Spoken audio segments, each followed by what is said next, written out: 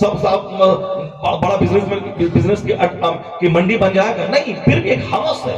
پیسہ کہاں سے لوگ لا رہے ہیں صاحب؟ جو زمین 1 لاکھ روپے کٹھا بکنے والی تھی 10 لاکھ روپے لوگوں نے ڈاک لگا دیا۔ سب یہ بروکر پھیل کر کے گاؤں دیہات میں بروکری کرنا شروع کر دیا ہے۔ 10 لاکھ 20 لاکھ 15 لاکھ بتائیے دیہات میں تو 45، میری عمر یہ 50 سال ہو رہی ہے، 50-52 سال بتائیں۔ اور پھر 5 سال کے بعد مجھ کو ہوش ہے، میں یہ بحریہ تھان اس چوک سے میں ابھی سمجھ لیں کہ 40 سال سے میں گزر رہا ہوں، چونکہ میں 10 سال کی عمر میں تھا کہ میں گھر سے باہر نکلا پڑھنے کے لیے۔ سب سے پہلے جہاں نکلا میں دھمدہا گیا، دھمدہا میں ککرون ہے، بڑا اچھا مدرسہ تھا، بڑی تعلیم تھی، وہاں 4 سال میں پڑھا ہوں، یعنی 11 سال کی عمر میں گھر چھوڑ دیا ہوں۔ اب وہاں 4 سال تک میں پڑھا تھا، اب وہاں جانے کے لیے اسی چوک سے جانا پڑتا تھا۔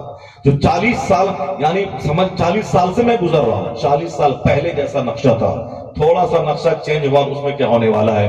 اسے تو 40 سال پہلے جو اس کی شکل تھی آج بھی وہی شکل ہے۔ 40 سال جو قاہجہ کی شکل تھی وہی آج بھی وہی شکل ہے۔ 40 سال پہلے جو میرگنج کی شکل تھی، بس تھوڑی سی بلڈنگ بن گئی، جیسے گاؤں دیہات میں پہلے پھوس کا گھر تھا اور آج چھت والا مکان بن گیا ہے، بس اتنی چینج۔ آج 40 سال پہلے جو دھمدہا بازار کی حیثیت تھی، پیٹرول پمپ تک وہ بازار تھا، اور آج بھی وہی بازار ہے۔ کارنر جو چوراہا ہے جہاں بنمنکی کی طرف ادھر پولی کی طرف، وہ چوراہے کو جب بھی میں دیکھتا ہوں آج بھی وہی ہے۔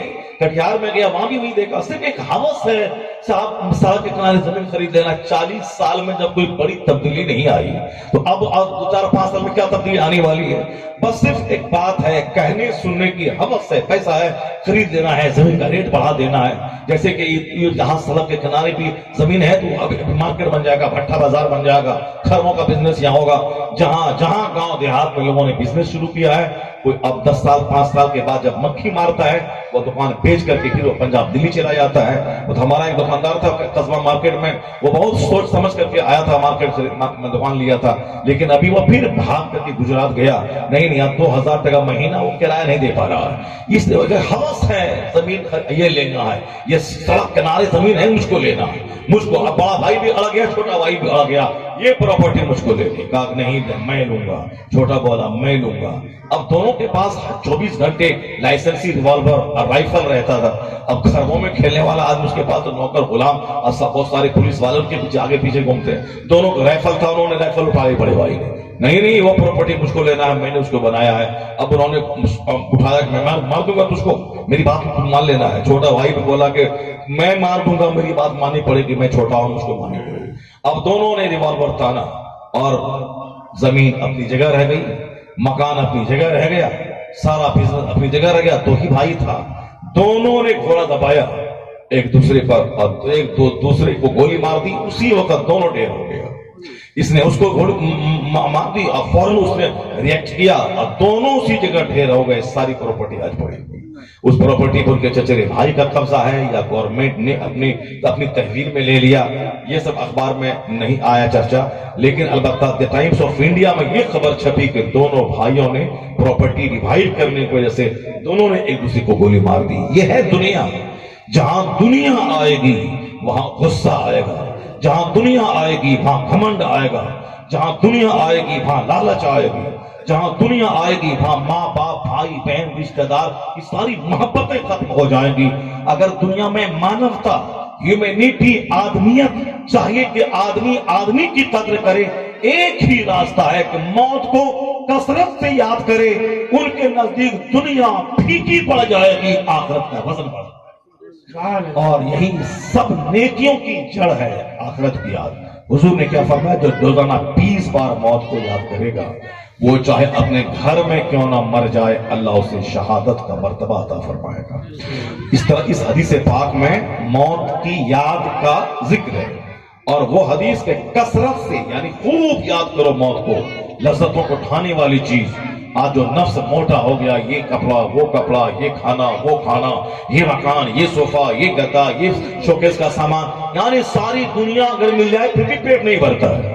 حضور نے کیا فرمایا کہ ابن آدم، اگر آدم کے بیٹے کے لیے 2 جنگل بھی سونے کا مل جائے، لبتغا ثلاثہ وہ ضرور تیسرے جنگل کی تمنا کرے گا.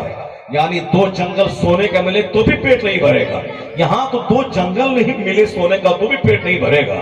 یہ 2-4 ہزار 10,000 سے کیا ہونے والا ہے؟ اس سے بہتر وہی ہے کہ آدمی سرکار دو جہاں کی تعلیمات پہ عمل کرتے ہوئے آخرت کی تیاری کرے, اپنا جنازہ یاد کرے, اپنا تیجا یاد کرے, اپنا چہارم یاد کرے. اور یہ جان لیتی ہے دنیا سکون کی جگہ نہیں ہے, یہ دنیا آزمائش کی جگہ ہے. چند دن اللہ نے جس کے لیے جتنی زندگی لکھ دی ہے وہی اس کا زندگی ہے, آزمائش کی زندگی. اس کے بعد پھر کیا ہے وہاں؟ یا تو جزا ہے یا پھر سزا ہے, بدلہ ہے, جنت ہے. اور پھر اگر برائی کیا ہے تو جہنم کی آگ ہے جو اس کے لیے سزا کے طور پر متعین ہے. یعنی اسی دنیا پہ وہاں کے آرام اور دکھ کا انحصار ہے. وہاں آخرت پہ ہمیشہ نظر رکھے بندہ, اور دوسروں کی موت میں اپنی موت جھانک کے دیکھے. اب جنتی کون ہے, کس کو کیسی پہچان ہوگی کہ جنت جانے والا آدمی ہے, اس کی پہچان بھی قرآن نے بیان کیا ہے. دوزخی کون ہے, کس کو دیکھ کر کے میں کہہ سکتا ہوں اس کی لائف دوزخی کی لائف ہے, یہ بھی قرآن کریم نے بیان کیا. اسی ایک پہلو کو آپ سماعت کر لیں کہ کن کی زندگی کو دیکھ کر کے لگے گا کہ جنتی لائف گزار رہا ہے, کن کی زندگی کو دیکھ کر لگے گا کہ یہ شخص پکا دنیا دار اور دوزخی کی زندگی گزار رہا ہے. اس کے تعلق سے قرآن کریم میں 2 آیتیں ہیں.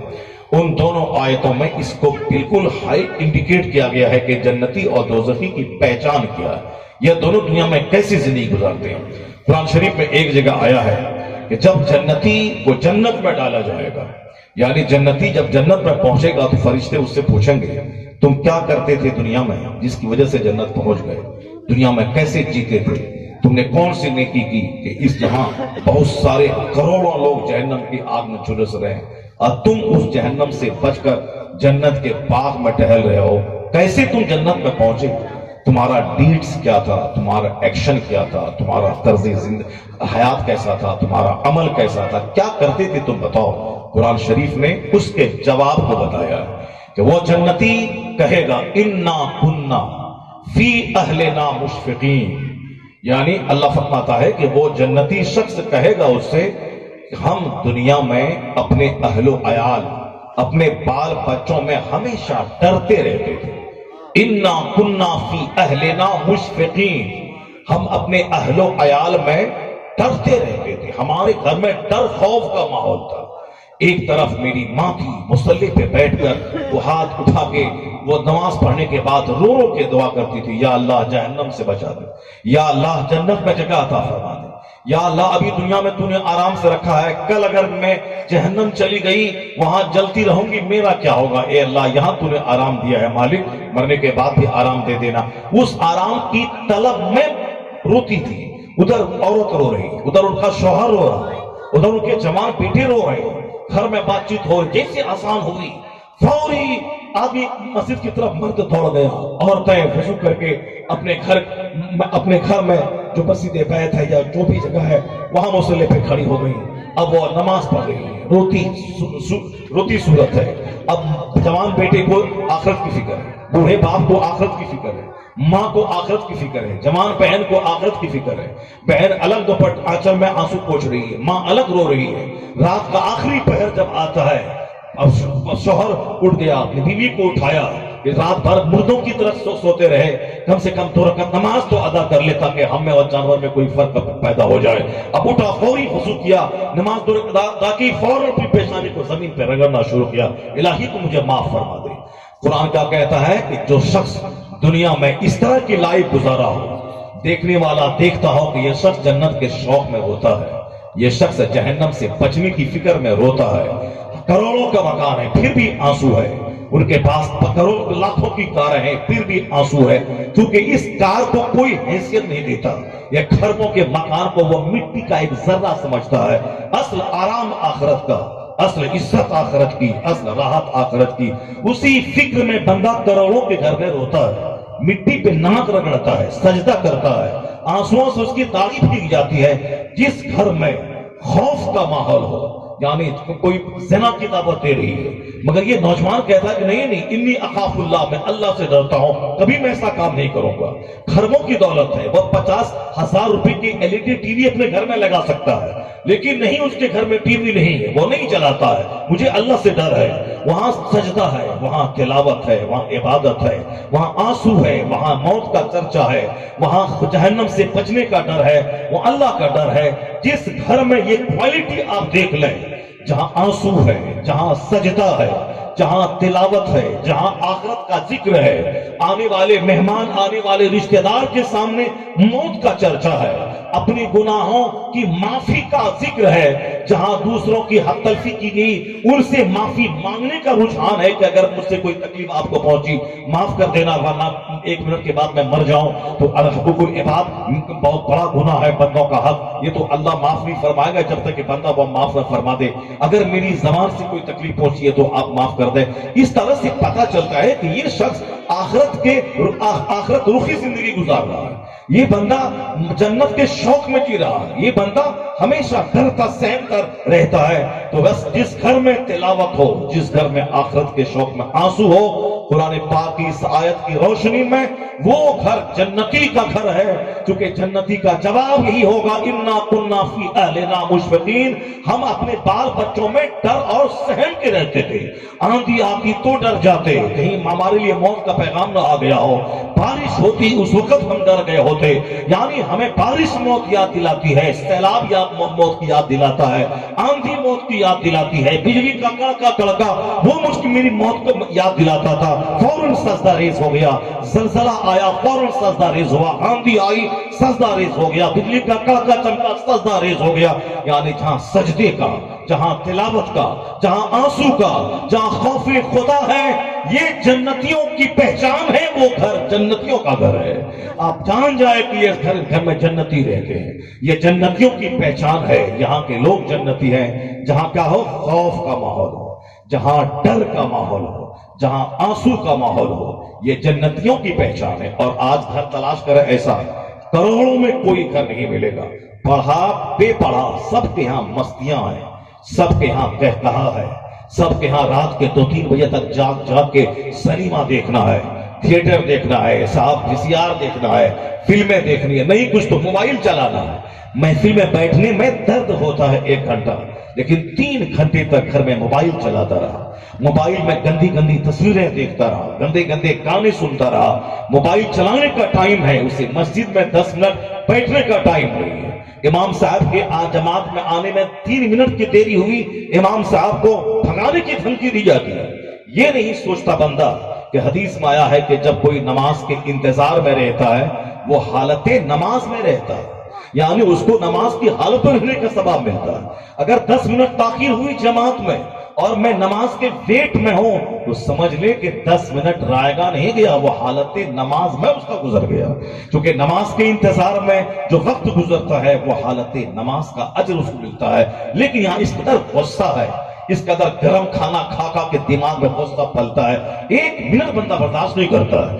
اگر تھوڑی سی سرداری ہاتھ میں آ گئی، سرداری آ گئی، چودراہٹ آ گئی، یا تھوڑی سی دولت آ گئی، یا گاؤں میں تھوڑی سی پوچھ ہو گئی، پھر دیکھیے اس کے تلوے کا غصہ سر پہ لیتا ہے، اس کو اجاڑ دیں گے، اس کو بھگا دیں گے، اس کو مار دیں گے، اس کو کاٹ دیں گے، اس پر صاحب پابندی لگا دیں گے، صاحب اس امام کو نکال دیں گے، اس مؤذن کو بھگا دیں گے۔ یعنی صرف یہی خرافات آتنکوادی والی باتیں بولتا رہتا ہے۔ یہ نہیں بولتا کہ میں ظلم مٹا دوں گا، یہ نہیں بولتا کہ میں شراب مٹا دوں گا، یہ نہیں بولتا وہ چودھری کہ میں گانے بجانے کا ماحول ختم کر دوں گا، کوئی ڈی جے لے کے بارات آئے گا میں اس کی بارات کو واپس کر دوں گا، کوئی نماز نہیں پڑھے گا نوجوان ہم اس پر بھوکا پانی بند کروا دیں گے، جو جمعہ نہیں پڑھے گا ہم اس کو گاؤں سے بائیکاٹ کر دیں گے، جو داڑھی نہیں رکھے گا ہم اس کو سوشل بائیکاٹ کر دیں گے۔ ایسا چودھری کروڑوں میں کوئی نہیں ملتا ہے۔ 1 منٹ دیری ہوئی امام صاحب کے علاوہ اور تو کوئی کمزور ہے نہیں سماج میں۔ سماج میں سب سے زیادہ کمزور، سب سے زیادہ بے بس، سب سے زیادہ بیچارہ وہ مولوی ہی ہے۔